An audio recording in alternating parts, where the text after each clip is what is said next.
കോഴിക്കോട് കോർപ്പറേഷനിൽ ബിജെപിക്ക് standing committee chairperson സ്ഥാനം ലഭിച്ചതിനെ ചൊല്ലി UDF LDF തർക്കം. UDF ഒത്തുകളിച്ചതുകൊണ്ടാണ് ചെയർപേഴ്സൺ സ്ഥാനം ബിജെപിക്ക് ലഭിച്ചതെന്ന് LDF ആരോപിച്ചു.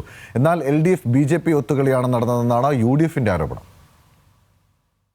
കോഴിക്കോട് കോർപ്പറേഷനിലെ 8 സ്ഥിരം സമിതികളിൽ 6 അധ്യക്ഷസ്ഥാനം LDFനും ഓരോ അധ്യക്ഷസ്ഥാനം വീതം UDFനും BJPക്കുമാണ് ലഭിച്ചത്. ഇതിൽ നികുതികാര്യ സ്റ്റാൻഡിംഗ് കമ്മിറ്റിയിൽ BJPക്ക് അധ്യക്ഷസ്ഥാനം ലഭിച്ചതിനെ ചൊല്ലിയാണ് തർക്കം. 13 അംഗങ്ങൾ മാത്രമുള്ള BJPക്ക് അധ്യക്ഷസ്ഥാനം ലഭിച്ചതിൽ പരസ്പരം പഴിചാരുകയാണ് മുന്നണികൾ. CPIM BJP ഒത്തുകളിയെന്നാണ് UDF കോഴിക്കോട് ജില്ലാ കമ്മിറ്റിയുടെ ആരോപണം. 9 അംഗ സമിതിയിൽ LDF അംഗം വിട്ടുനിന്നതിനെ തുടർന്ന് നടന്ന നറുക്കെടുപ്പിലാണ് BJPക്ക് സ്ഥാനം ലഭിച്ചത്. സംഘപരിവാർ CPIM കൂട്ടുകെട്ട് കോഴിക്കോടുണ്ടെന്ന് സ്റ്റാൻഡിംഗ് കമ്മിറ്റി തെരഞ്ഞെടുപ്പിലൂടെ കൂടുതൽ തെളിഞ്ഞിരിക്കുകയാണെന്നും UDF ആരോപിച്ചു. എത്ര തന്ത്രപരമായി നീക്കാൻ അപ്പോൾ BJPയെ ജയിപ്പിച്ചെടുത്ത് അടുത്ത തെരഞ്ഞെടുപ്പിലേക്ക് ഒരു പാലം ജോൺ ബ്രിട്ടാസ് ഡൽഹിയിൽ നടത്തിയതുപോലെ കോഴിക്കോട്ടും ഒരു പാലം പണിതിരിക്കുന്നു. അത് കേരളത്തിലെ മുഖ്യമന്ത്രി ഇവിടെ വന്ന് ഇന്നലെ പരിപാടിയിൽ പങ്കെടുത്തതിന് ശേഷമാണ് എന്നുള്ളത് അതീവ ഗൗരവമായ വിഷയമാണ്.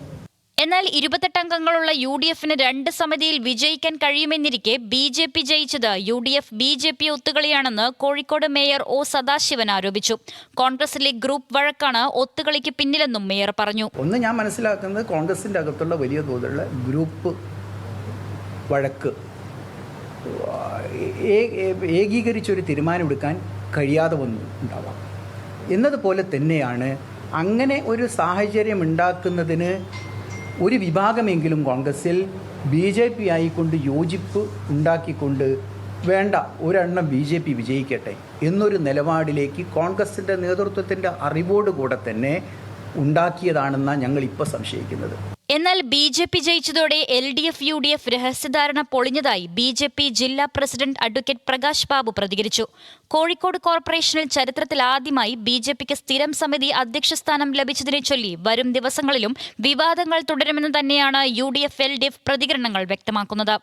ന്യൂസ് മലയാളം, കോഴിക്കോട്.